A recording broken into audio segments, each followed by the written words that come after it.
Welcome back, everyone.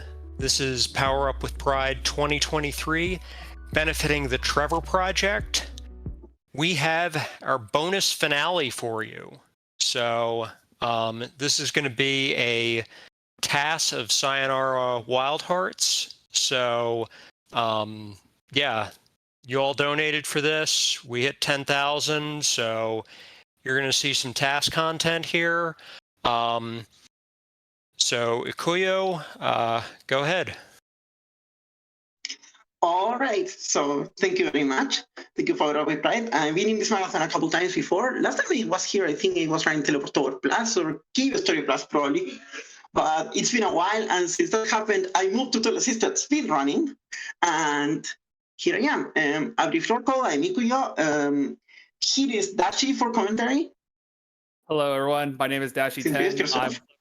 I'm one of the leaderboard moderators for this game, and are we all ready to get started? Yes, we're pretty much started. Input time for tasks starts on PowerN. I have to disclose we're going to be watching the task from a video because this task has some really bad issues with syncing. And as such, I was forced to record it and show it beforehand. I'll be explaining some of the more technical details as we go along. Time starts in 3, 2, 1, go. All right, so while the game loads, I'm going to tell you a little bit about this game in case you don't know. Not long ago, Sayonara Wild Hearts is a town much pop-album like game, yours, cleverly there was disguised a as an young woman who arcade was game, very basically. happy. Like, I could tell you it's a shoot 'em Until up, I one could tell day you her it's a heart rhythm broke so game, but violently none of that actually that her makes sense. sorrow What makes echoed more through sense for the space game and is for me time. to tell you that it's a pop-album, cleverly disguised as a game. Despite Our saga begins. this game has a reasonably active speedrunning community. However, what I can tell you about this game is that this task is actually not for speed. Yes. Instead, this task is going to be aiming for maximum score on each level. Yes. And for each level, there's going to be 3 different ranks. And the highest one that you can get in New Game is Gold Rank. And we'll see us shown off a little bit ahead throughout this run. We're going to be starting off with showing the cutscene here because whenever you start a new game, this is actually not skippable per se. Yes. You're essentially. Sorry, you go. Yes, we're essentially watching, and now we're directing to the first level. So this is the ideal level for me to explain how scoring works in this game. You're gonna see 3 main collectibles: the little hearts, each worth 1 point; the big hearts, all each worth 25 points; and the square coins that are worth 1,000 points each. However, all of these combo off of each other, which means that the next one we collect will be worth one more time than the previous one. So the very basics of the scoring in this game is extremely simple. We want to collect as many of each collectible as we possibly can get away with. Yeah, It's a pretty simple showcase of this. And when you're playing this game in a casual setting, it's very important to not die specifically, because if you die, your combo basically resets. Exactly. So we're going to be seeing this task mostly deathless. There's going to be a couple intentional deaths in the task, but that's going to be way later, specifically for some shenanigans that you will get to see. Yeah. This level finishes with a score of... Oh, go ahead. Sorry. As you can see, the little hearts that we grabbed were worth 1 point. And as previously stated, we're going to have to try to just collect one at a time. So it's like 1 + 2 + 3 and so on and so on. The big hearts you saw were worth 25 points. And that basically multiplies by 20 or adds up by 25. So you go 25 + 50 + 75 and so on and so on. And we're already done with the first stage. And yeah. Yes. We're gonna come into the second stage, which is basically more or the same, not a lot more to talk about. So while we show this stage, I'm gonna get a little time to talk about the technical setup for this task. As mentioned, this task was made for the Mac version of this game, kind of. In order to get this task working, I had to get a Linux version of Sayonara Wild Hearts, because this task was with libtask, a tool made for tasking Linux. But those of you who know this game might know that there is not a Linux version of this game. I had to port it myself. That sounds a lot cooler than it actually is, but thankfully this game is made in Unity, and due to that it was reasonably easy to get it ported. Yeah. However, because of this game was made in Unity, Unity is famous for being very task unfriendly.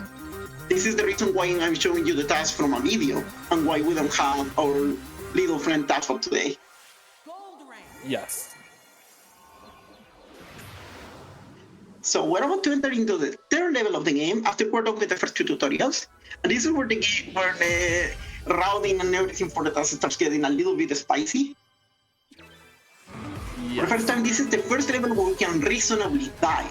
And you will see me come pretty close to that in this level, intentionally, because every time we do, we have a risky bonus worth 50 points.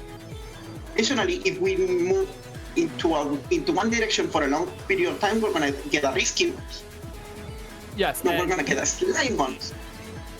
And you'll see throughout the run later on that we're going to do some intentional pausing, and which buffers the riskies into giving us extra riskies. Yes, for example, right there. We're intentionally planning the entire moment to do exactly stuff like that. I'm also intentionally releasing a slide occasionally, during super long sections, specifically to get the game to give me 2 slides when I'm sliding for really long. This is basically not really feasible for RTA, so this game has a lot of slides that are basically impossible right now for a human runner to perform. Yeah, and a random thing that I want to mention is that when it comes to the scoring community, there's a lot of there's some high scores where it's easier to get or easier to beat on Apple like iPhone instead of playing on a computer per se. Yes, there are 2 in particular that you were mentioning. I'm going to bring that out when that happens. Now we're about to get to the 4th level, fighting cards. This level introduces another mechanic because get used to this. This game is going to introduce new mechanics like every level or so. This level adds the small rhythm elements. You will see a flashing reticle, click it at the perfect time, and you get 250 points. Yes. This section is reasonably easy, it's just a bunch of time presses. Yeah, and basically with Fighting Hearts in particular, this stage in particular is trying to introduce you to quick time events per se. So it's basically saying, hey, this is going to be a mechanic of the game. We're going to try to show it to you. Make sure you get used to it because you're going to do this way more often. Yes, here there was one of the more difficult parts of the run. There is a patch with hearts right at the end where it is really tricky to collect several of them. We just quickly went past it, and I managed to collect one more heart than the current human record, and I have no idea how I did it. The movement is surprisingly precise. There's a lot of collecting hearts here where the hitboxes are not super nice, because you want to move away from them, but if you are too tilted, you do not actually get them. It's really tricky. Now we're about to enter Begin Again. The first level will vocals, a beautiful song by the way, and also the first level I introduced, and also one of the first boss levels of the game. Yes, when it comes to the boss levels in this game particularly, they have lyrics per se, and it basically like has each of the bosses like songs have like a meaning per se. Yes. Now we're gonna enter more of the same movement. You're probably getting used to this very same idea, getting a lot of slides and riskies here. I occasionally clip out of bounds just because I wanna. Like, it's a task. I should be able to get that way when clip it out of bounds every so often, you know? Yeah. Here we intentionally take the collide with that fence in order to diminish our speed to that side, so we can more easily move to the other side and get in time to get a slide. We collect a couple more hearts, and I hope you like Star Fox. Yeah, Star Fox is the best comparison right now. I agree with that. Because we're going into flight section. This section is quite simple. Just collect the hearts, get around. Yes. A couple more. And then here's my favorite. One of my favorite parts is coming up ahead, which I'm gonna save. We're gonna be collecting some more hearts, and then we're gonna be introduced to another mechanic, which is button mashing. Right over here, we're just gonna spam. We're just gonna spam it because this is a task run, and just like that, the first boss is defeated. Exactly. However, it's worth mentioning that the matching there is surprisingly precise because it is capped. And in order to actually get it right, I had to increase the frame rate of the game in that section to 120 frames per second in order to get the match done at 24 hertz. That's the fastest the game will possibly recognize it. Oh, dang. And thankfully, the tool I was using for this lift task allows me to change the frame rate of the game on the fly, and the game actually is just VSync. So I was able to do that and get away with that monstrous number. Up to very recently, there was basically no way for human runners to ever match that kind of match. However, a new technique with post-buffering has been discovered for score runs that might enable human runners to actually do something like that. Yeah. Now we go into the second part of his boss. Once again, we're basically flying. Shout out to Linnea also, she did such an incredible work on the vocals for this game. Yeah. The vocals for this game is like really emotional. I honestly don't have any other way. That's pretty okay. I'm going to see yet another absurd match. We get to 57 this time, but that's not going to be the longest match you will see in this task. Not by a long shot. I tried to get acquainted with the slides in this specific section, but I was unable to. Despite how much I tried, the road is just too narrow. You don't have enough space. Yeah, because the road's too narrow in particular, we cannot do any of the slide techniques. Yeah. So I have to work with a lot of pace, with a lot of riskies. For example, in this part, during the fire rolls, I get dangerously close to each of them, because that's basically one of the only ways in which we can optimize a score during this part. Yeah, and we're just gonna dodge the fireballs over here and just follow the hard trail, and we're gonna do some more QTEs over here. Exactly. The basics of the score system are not going to get too complicated for like the first 10 levels or so. But this game has 23 levels and it has a lot to still throw on us. By the way, I feel like I should mention this. I probably should have started with it really, but this game really likes its flashing colors. Okay? So you have issues with that, and be mindful, and I recommend lowering the brightness of your screen.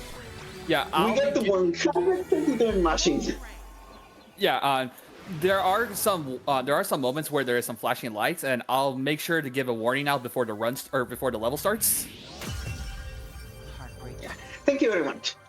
No problem. Now we get to the second hardware layer, hardware 2. Every single of these layers is going to have us ride at a route card, just in case you noticed the gimmick. I forgot to mention when we visited hardware 1, but we have listed those warps in the level that takes us from one side of the level to the other. Every time we take that, we gain 100 points, and they combo, just like every other collectible. So we want to optimize to collect the most of them. However, in this level, if we take some of them, we might be denied some points. The community has specifically optimized this section in order to get the best points as soon as possible. Yeah, and you're gonna want to stay over here in the center to try to grab that coin bonus. And yes, we're gonna continue with the QTE events right here. And the stage should be ending pretty soon. Just follow the trail of hearts. And we are done. We actually don't follow exactly at the middle. We follow up to the side specifically so we can grab both the hearts at the side and at the center. Okay. Now next up here we have Forest Ghost, and this is one of my favorite levels in particular. And this is also one of the community's favorite levels for a specific coin that you'll see in this task in just a few seconds. We did the pause buffering right there was to grab the risky, and we're gonna see that again. And we're gonna grab tree coin right over here. I'm sorry. That coin is the doing of the score runners. Yeah. It's down there with the tree in Dead of Night. Yeah, and when it comes to 100%ing this game on a speedrun, we have to like remind ourselves, hey, don't grab tree coin. It's not, you only grab it once. Don't grab it later in the run, because it's basically a run killer right there. Yeah, it's a really funny coin. Specifically, the physics surrounding they are not particularly different from motorbike, thankfully, so I didn't have to do a lot of adjustments. Yeah. This level is mostly straightforward beyond the very early routing where I had to do some really sketchy movement in order to get as close to the trees as possible. Yeah. We'll get to another really fun level. Like, this one is tricky. I'm not convinced if the physics actually work like they do in the rest of the game. Yeah, just a heads up, there's going to be some flashing lights in this level in particular. So viewer discretion's advice. I'll let you guys know when the level ends. So yeah, I just want to give a fair warning right there. And this is honestly another great level of mine just because of the visuals that you're seeing on the screen. Yes, the slides are particularly generous in this level. I'm under the impression that you actually physically move, that the way the map is distorted is specifically actually distorts the location. With bounce of mushrooms, showers to Mario Kart Wii. I don't know why I couldn't remember that. Maybe because we're gonna eat a mushroom and get bigger now. Insert your current Super Mario Bros. Wonder joke here, I don't know. Yeah. Yeah, the Mario Kart Wii moment right here. Yeah. But this game doesn't have Funky Kong. It has a lesbian. That's better. Yeah. Okay, next level we have coming up. There are some flashing lights, but it's not as intense as this one right here on Laser Love. So still be advised, but it's not as bad. I'm just... Laser Love is one of the levels that when the community told me that when I told the community I was going to tap this game, they really wanted to see it exploded. This level is a shooter. Yes. The bike shoots on its own every 5 frames.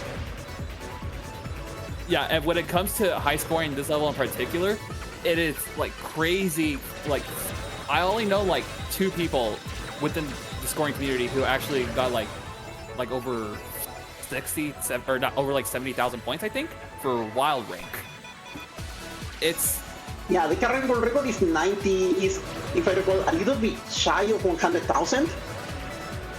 Every single wolf that we score gives us points 225 more than the previous one, and they also dropped 3 hearts. So it was a really precise motion. Every single moment, especially during the second part, had to be meticulously calculated in order to optimize kills. I ran through this level like 4 times to make it happen. Yeah, and the fact that you got 108,000 points on this one at TAS is just amazing, honestly. Okay, now we're in the night. Shout out to the tree. The school running community has a meme to the tree. You will, it's not a dead of night run until you hit that tree. Yeah. It's really funny. This level is mostly written per persons, but thankfully the physics are largely the same. You can also see that the bike shoots from each side separately. And believe it or not, this is actually relevant because the bullets are physical. So I actually have to plan movement specifically in order to optimize each kill. Each wall dies to 3 shots. Yes. We're done, we get Cerberus. There is a recent glitch that was documented where the heads of Cerberus drop angled way down, and if that happens we should be able to hit him from the ground, and that gives us points, but I have no idea how to get it. I think it's been documented like twice. Yeah, so if someone discovers how to do it, please let me know. Yeah, not even I know that, sadly. No, we have no idea how it happens. Like,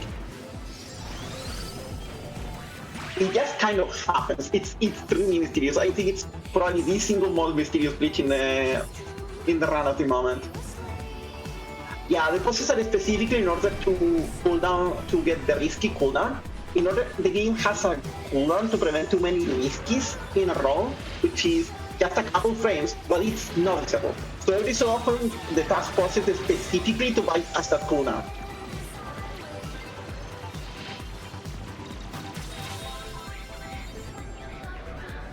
Now we're gonna get another QTE.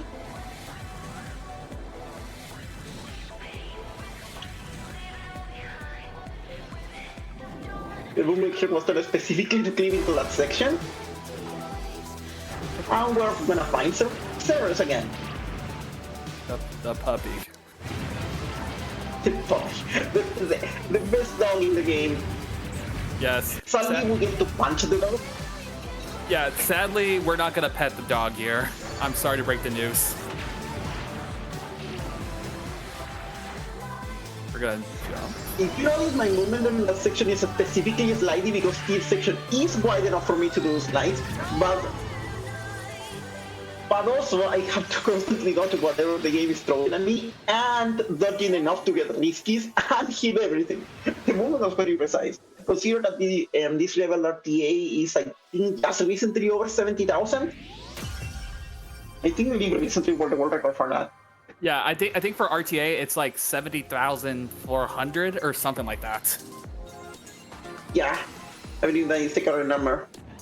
Another really fun level, Farfield 3. In this one we're gonna be climbing a tower. No build yesterday. It's a very tricky heart. If we take that section all the way to the left, we can specifically get the game to give us one extra heart from the left side. That heart has been collected at TA, but RTA runs have collected either that heart or one heart later and not both.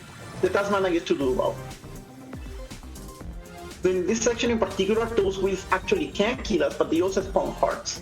Despite my best attempts, I was unable to get riskies from them. So the best we could do here is 87 hearts. Yeah. During this card section where we're hanging from a card, it's really weird control spice. It's really slippery. I tried my best to control that, and we got some pretty wacky riskies here, but the movement is still really slippery compared to a lot of the rest of the game. Yeah, like in terms of the heartbreak levels, this one's easily my least favorite. Mainly because of what you said, it's the controls for when you go up with that card. Yeah. Hearts and Swords is the saddest level of the task, and here's where one of the version differences of the game actually seems to be relevant. Despite my best efforts, there is one risky that the current human world record gets that I was absolutely unable to get. I tried everything and the task just wouldn't count it.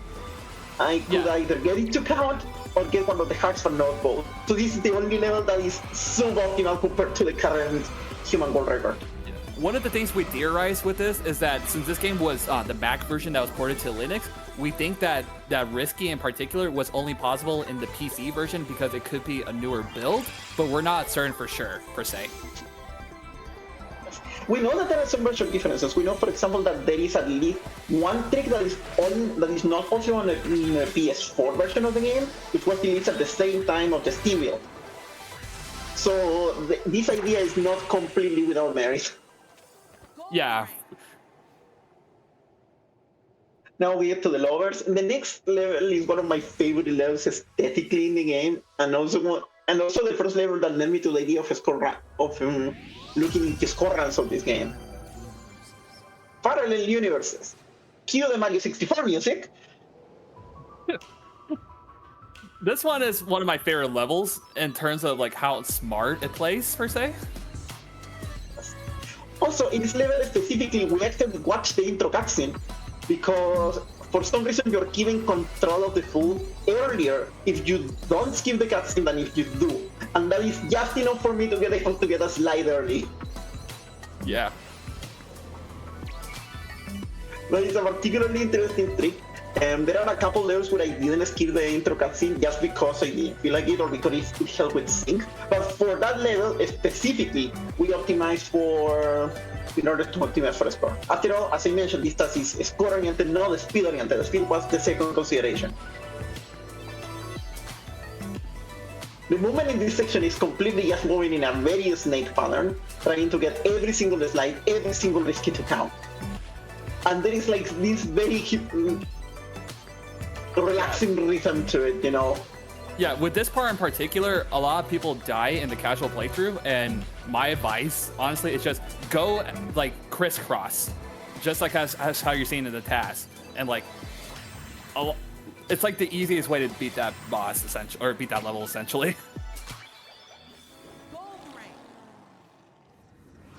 Okay, we're done with parallel universes, and now we're gonna get to the next level of the task, which is by far my favorite level to task. This level took a lot of work, and we actually found a lot of cool stuff in here.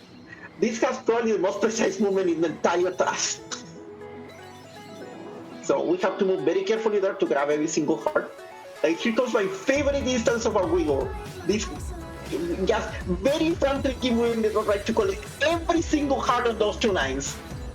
That was ridiculous. I think I spent hours optimizing that. That will never be match RTA. I'm sorry, nobody's going to ever match that. Yeah, because the difference between RTA and the Taz is like 5,000 points, I believe. Exactly. I think when I was working on this level, I was like live talking about it on Discord, and I'm asking how many hearts did you finish that part with, and I said 62, and she was like, Jesus. It was really funny.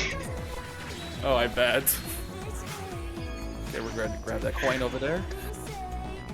Yes. In this part, I discovered that I could bump the frame rate of the game up to 120 frames per second while close to the swords, and that helped me not have to do the post buffers, which is really good because the post buffers are slower, and also because that allows me to not interrupt the music.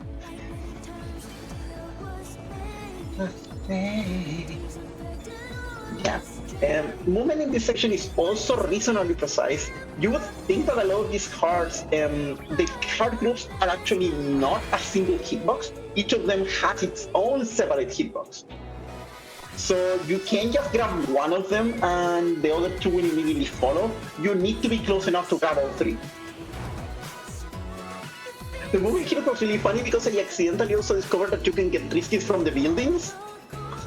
Okay, wait, you can get riskies from the buildings? And yes, you can get riskies from the buildings. The scorers don't do it because it's like right at the end of the game. Like you are risking losing the entire run. Okay, I'm gonna be honest, I did not know you can get riskies from the buildings like that. Yeah, I know the runners knew about the building riskies, but since they don't do it because it's really difficult, yeah. They don't do it. I hadn't seen them in actual video. I think I got mine by accident. I'm reading on Twitch chat right now. I'm pretty sure you can get riskies off the plane. Is that correct?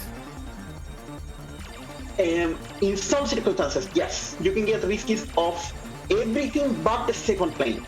That has to do with the fact that the second plane is the one that is angled, and this game has some issues with the stuff that is very planar.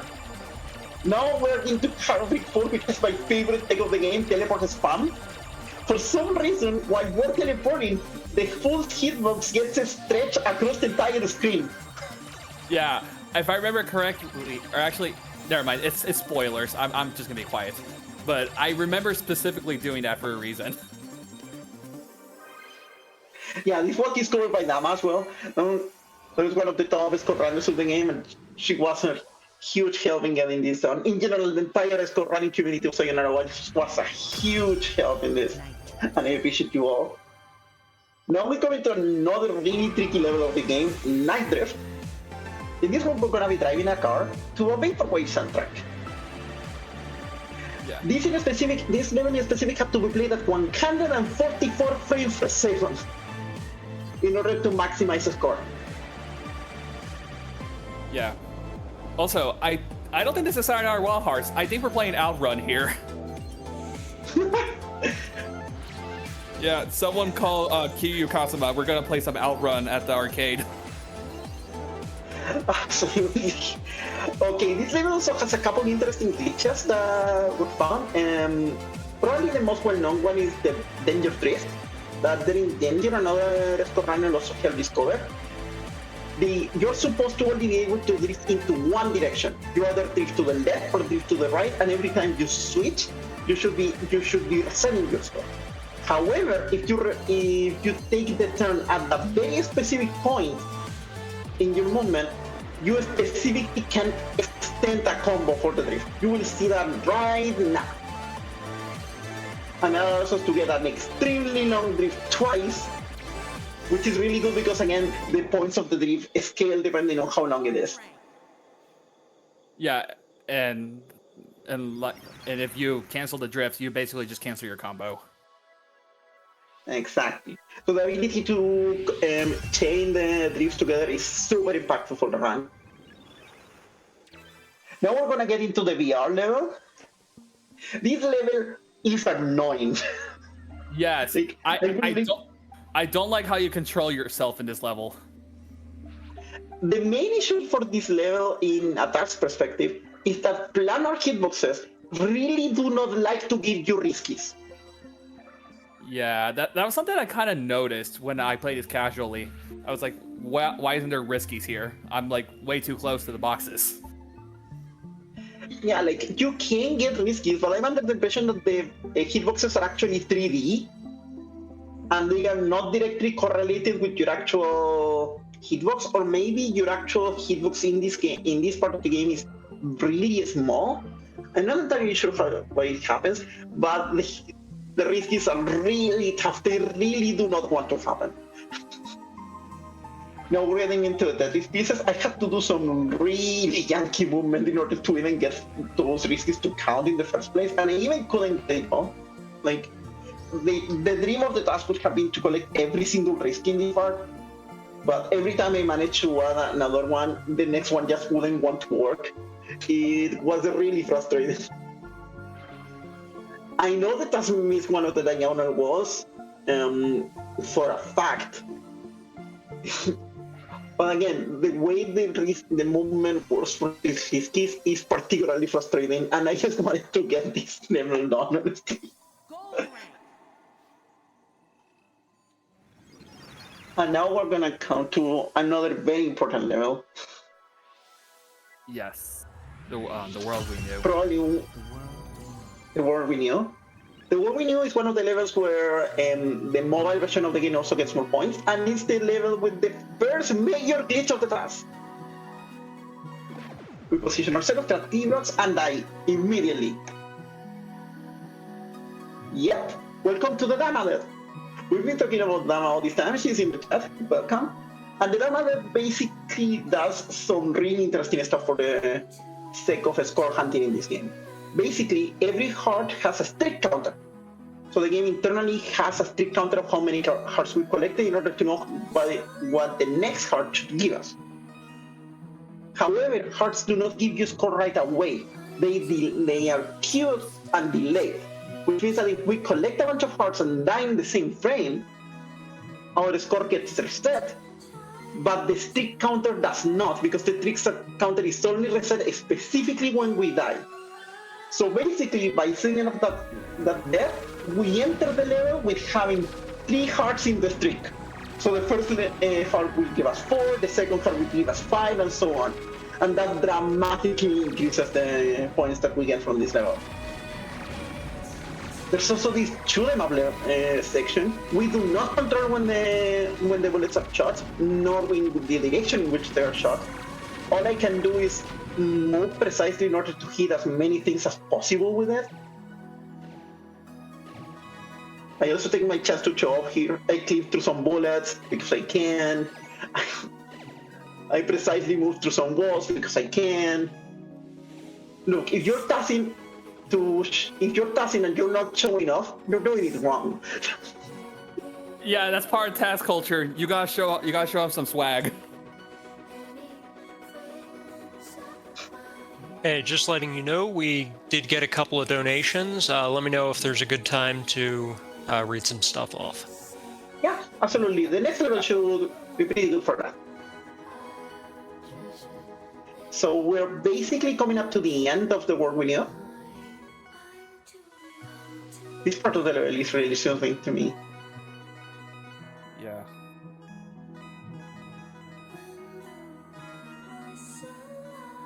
We're going to have to wait a little bit here because there is an extra square coin that spawns right near the end. Now, because this is a task, we get to move in between the bullets, collect every single big heart.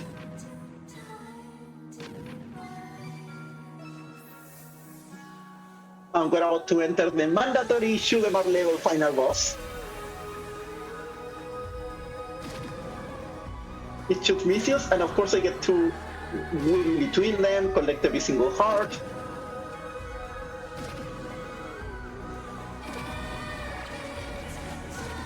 notice this level is the only level in the task which the syncs depending on screen resolution, specifically because of those methods.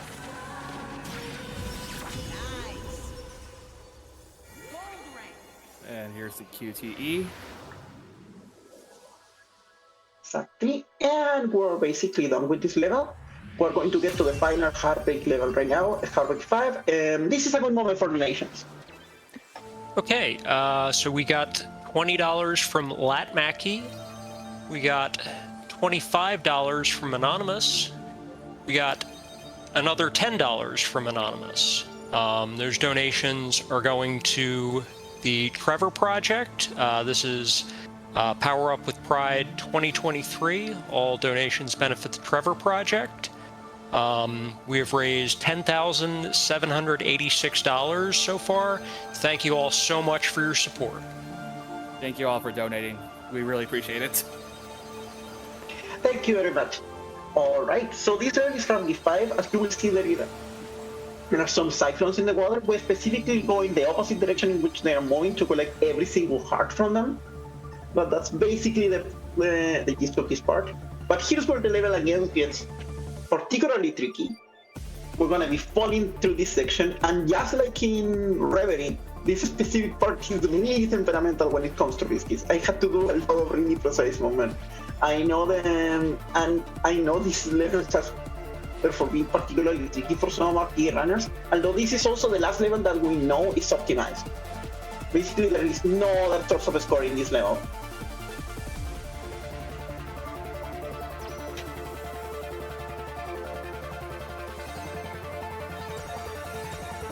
Side, want to take teleport. We get in the middle of those two lines, and we're done.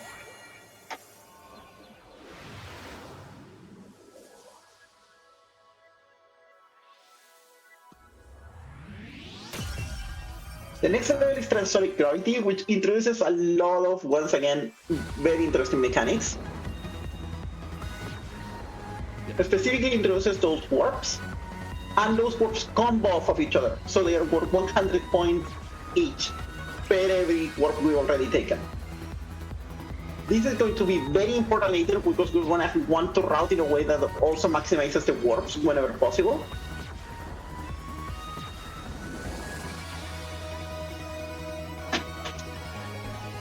Well, I love Isabel.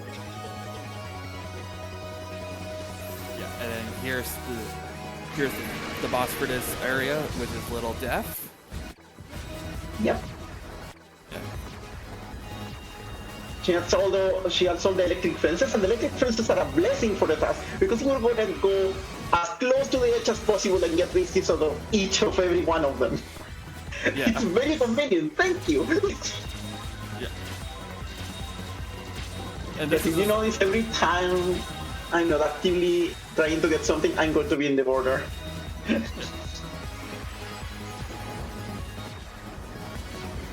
And for those of you watching at home, don't touch electric fences. This is a task run. Be professional, please. Yes, this was not done in front of a live audience. Probably I should have mentioned that, in case you don't know what a 12 sister speedrun is. This is basically not actual live footage of the game. What is being done is I was able to tell the game, frame by frame, what I wanted it to do. And then I basically got it to play back at high speed. This part of the game is the entire reason why this task doesn't sync. This level hates me personally, and it's the only reason this task could not be submitted to the video draw.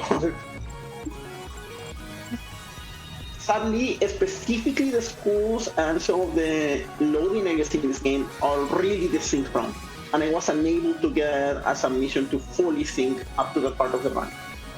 This happens specifically in this level.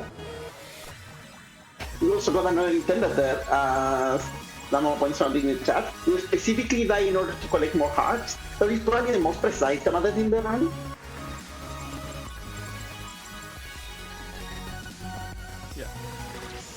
And this is another example in which you'll get more points by having a bigger combo, as you're seeing within this level.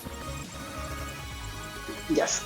Every combo is measured by how many enemies we've targeted within a certain amount of time, as long as we target one to the other in less than 30 frames, in less than half a second.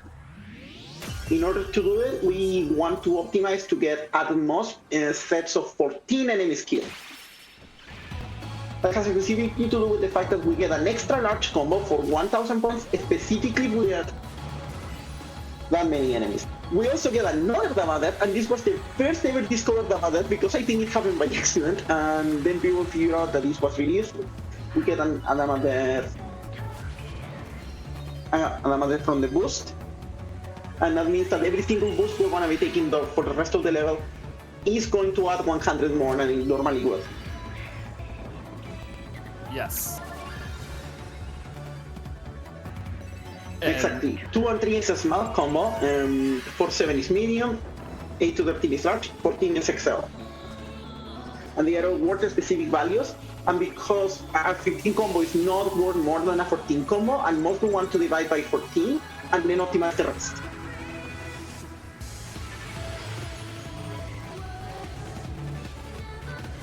You will see that I get a spinny section here that happens specifically every time you spin by 360 degrees in the pipes. Yeah, and I can also use the fact that I can release slides. And you can correct me if I'm wrong, but I believe this is the only level in the game where you can get spinny bonuses, right? No, there is one more right at the end of Why First Never Die. Okay, that's what I thought, but I wasn't 100% sure because I thought it was a different bonus. No, it's also spinny. It's really weird. Yeah, I see Dama on Twitch chat confirming this. This level was also particularly precise in the amount of riskies here. Those riskies also do not like to show themselves. Yeah. And coming up in about 20 seconds is probably my favorite part of this entire game. I think you know what I'm talking about. Definitely. Yes, and if you play Sayonara Wild Hearts, you know what's happening here. We have 1, 2, 3 QTEs, and then immediately we have this section. This has a lot of spins in it. Spinny. I also had to interrupt for the slides. I used to figure it for punching a child. I just want to know, like, what did the devs think of to make this happen? Like, I'm a creative person. Know. I'm not that creative.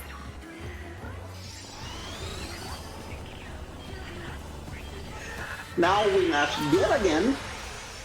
Oh yeah. Here's a good example of. Oh yeah, I just want to give a quick I want to get a quick flashing lights warning that's coming up ahead. Yes. Basically, we defeat the boss right here, and there's gonna be some flashing lights. Look away right now, and I'll tell you guys when to look back. Yes.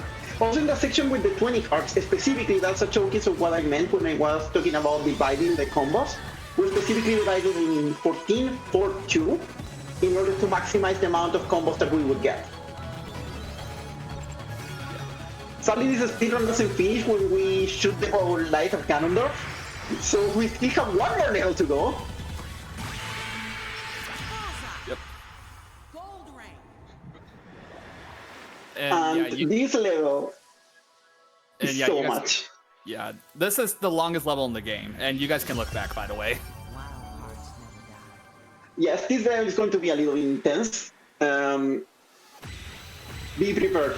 This is the longest level, this is the final exam level. Everything that has been in the game up to this point will show up in this level in some way or another. Everything. The movement in this part was specifically related to get riskies of the cards, and that was particularly difficult. Every single one of them, to my knowledge, is frame perfect. If you delay them anymore, you're gonna get hit by the cards. If you do them any earlier, you're gonna not get them. This section will slide back and forth. I also get to show by getting in between the cards. Here we do a little bit of buffering, specifically to get even more points out of these bullets. Yeah, and this is where the pause buffering comes in for the riskies. Yes. You will see a lot of it during this specific part of the level. You specifically maneuver back and forth, left and right, in order to get as close to the bullets as possible.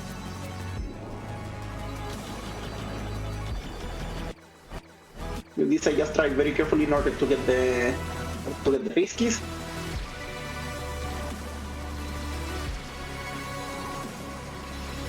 We have more slides, we have more arms. I get to once again show off and getting in between the cards.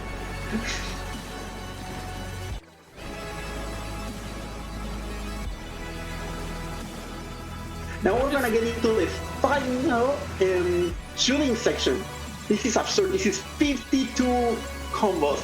This was a headache. I just have a random question for you. When you played this game casually, what was your highest score for this level? I think this level my wife did because we were playing it together. Like we sat down together and we alternated levels. Oh, gotcha. I don't think I've actually done a casual run of this level. That's at least for the score. Okay, I was just curious. That's all because I was comparing my score to the Taz, and I'm like, yeah, that's a big difference right there. Yes.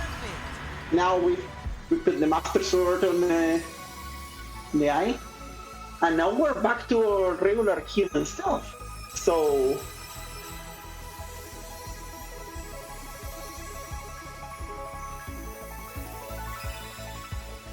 What's gonna happen here? We're gonna revisit every single level. Now, however, we're only riding the skateboard, so we get no slides. We're forced to only work from riskies and collecting stuff.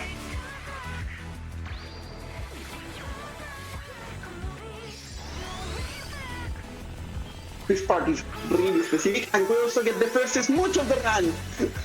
Yay! We did it, everyone.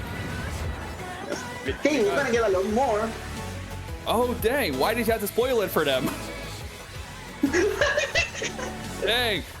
We wanted to be grateful and give the extra smooches a surprise. Gosh darn it. Okay, second smooch done. Third smooch is probably the simplest of the bunch. We just get a bunch of QDEs. Another smooch. This part with the controls from the one we knew is really tricky. I think I had to work from Dava footage, which you got the same amount of cards that has only been replicated once RTA. Yeah, that was pretty amazing, honestly. And my personal strat for that is to just grab the coin first and just try to book it, essentially. This level also had a very small deck right at the end. I positioned myself specifically to get 2 of the big cards from the pipe, right at the end of that section. Yeah, and here comes. Because every single one of the big cards just gives you a big boost up. Yeah, here comes the best part. Hopefully also the easiest part. Yeah. We should probably let Queen Latifah speak.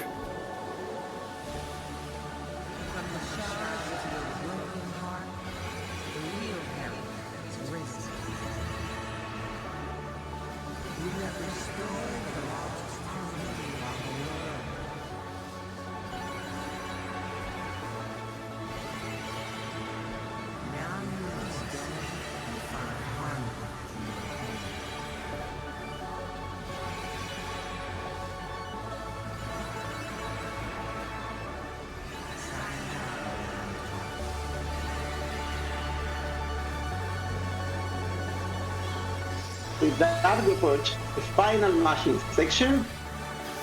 Yep. Smooching a dragon is important.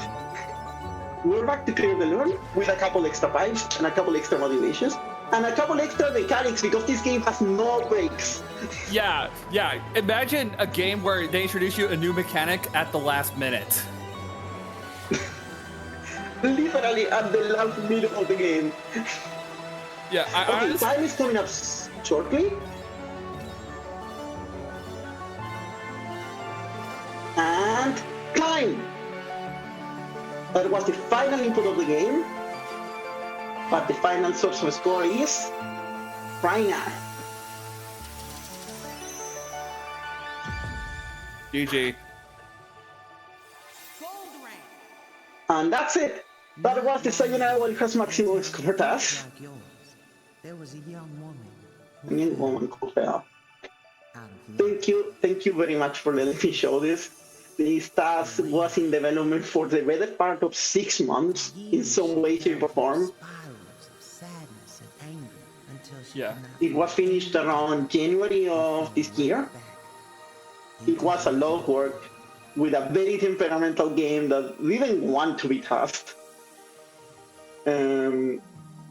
But even then, it led to me meeting a wonderful community, getting to connect again with a game that I love dearly. Thank you so much. Yeah, and thank you, Iku, for having me here as a commentator. Thank you, Dashi. I know this game means a lot to you. Yeah, the game means a lot to me because it was actually the last game I introduced my best friend Alex to it before he passed away. So, and the game just like stuck with me to say the least. If you want to touch this game, no, please don't. Love yourself more than that. Unless you love this game enough, don't do it. You will suffer. This game doesn't want to be touched. I can That's a confirm. miracle.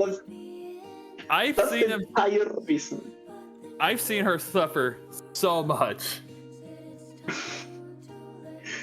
This game is everything. So thank you to all the people that supported me. Thank you to the LibTask developers who made this. Thank you to the Cuphead testers who made me realize that I could work from the Mac build of the game. Thank you to the community, to Dama, to Liv, to Venger. Thank you to all of them. Thank you to my wife. Supported this so much. And who always takes me to places I don't know. Thank you to Power Up the Fight for letting me show this. Thank you so much for helping to close out our marathon with that wonderful task there. We have a bunch of donations to get through, but first, where can we find you? You can find me. Nowadays, I've been not streaming much, but I plan to get back to it. I'll be doing a lot of streaming of chess, Magic the Gathering, and lately Street Fighter 6 in twitch.tv/Ikuyo _194. I'm on co-host. I'm on TAS Videos where I get to be at, where I'm currently at judge for TASVideos.org. You will find this task, its submission, and a very detailed and write about the submission as well there. That's where you can find me. Yeah, and you can find me at twitch.tv/Dashy10 or on Twitter at Dashy10. And before I leave, I just want to give a final shout out to Queen Latifah for narrating this game. I know it sounds silly. Yes, that was a surprise. Yeah, do you want to tell the story of how Queen Latifah got to got involved in this game? Yeah, the story is that they needed Simogo, the team that made this game, wanted a narrator for the game, and basically told Annapurna kind of as a joke, hey, can get us Queen Latifah. Then a couple of weeks later, they got a call from Annapurna saying that Queen Latifah was already ready for her recordings, and they were like, what? Yeah, like they jokingly said Queen Latifah because like they knew like how wild of how far-fetched it was, but they actually got her to be in this game, which is pretty amazing.